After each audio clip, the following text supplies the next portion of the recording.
Buhay na nasagip ng mga rescuer mula Amerika at mga lokal na bumbero sa Venezuela ang isang sanggol mula sa guho ng nilindol na gusali. Nailabas kalaunan ng ina ng sanggol. Ligtas ang dalawa pero nagtamo sila ng ilang galo sa katawan ayon sa mga rescuer. Sa ngayon, mahigit 1,400 na ang kumpirmadong nasawi.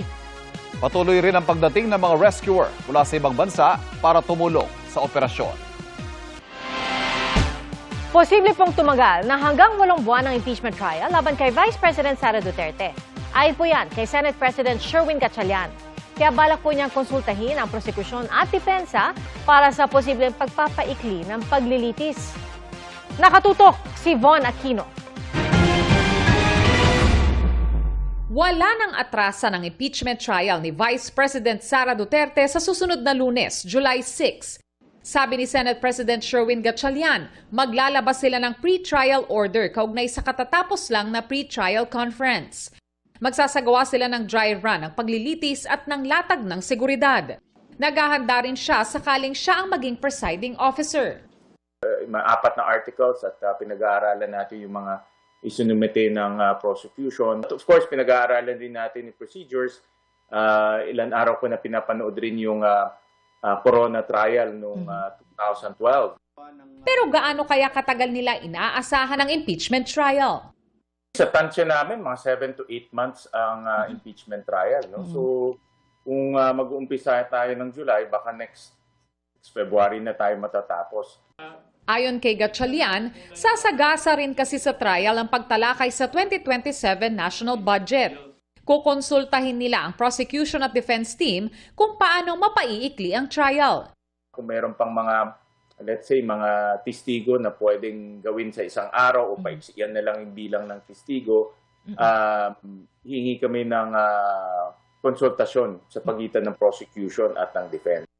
Sinusubukan pa ng GMA News na makuha ang panig ng depensa kaugnay sa pahayag ni Gatchalian.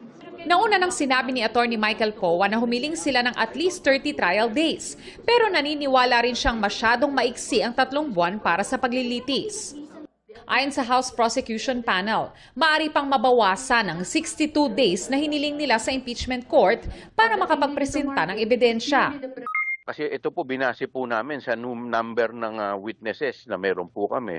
Pero may pagkakataon po kasi na halimbawa isang araw, 2 o 3 testigo ang maipepresenta namin. So mapabawasan din po yan. Pwede rin anyang mapaikli pa ang proseso kung iwi-waive nila ang pagpresenta mga ebidensya sa iba pang articles of impeachment.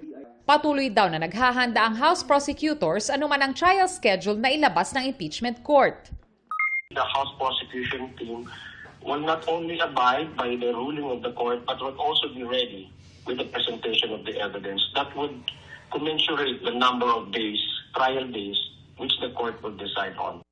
Paano rin kung sa kasagsagan ng paglilitis, dumalo si Senador Jinggoy Estrada na binubuno ngayon ang 90-day preventive suspension dahil sa kasong plunder at graft. At si Senador Bato de la Rosa na hindi na nagpakita sa publiko mula nang umalis sa Senado noong May 14 at hindi nakapanumpa sa pag-convene ng impeachment court noong May 18. Yung mga ganyan ay titignan na lang natin kung mangyayari yun o hindi. Von Aquino, Nakatutok, 24 Oras.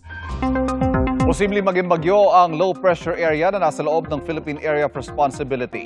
Namataan ito sa layong 705 kilometers silangan ng Surigao City sa Surigao del Norte.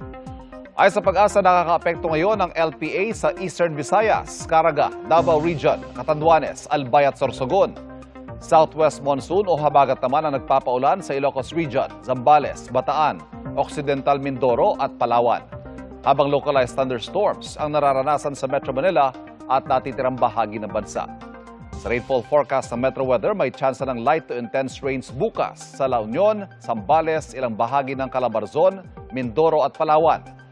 Light to intense rains din ang posibleng maranasan sa malaking bahagi ng Visayas at Mindanao pagdating ng hapon.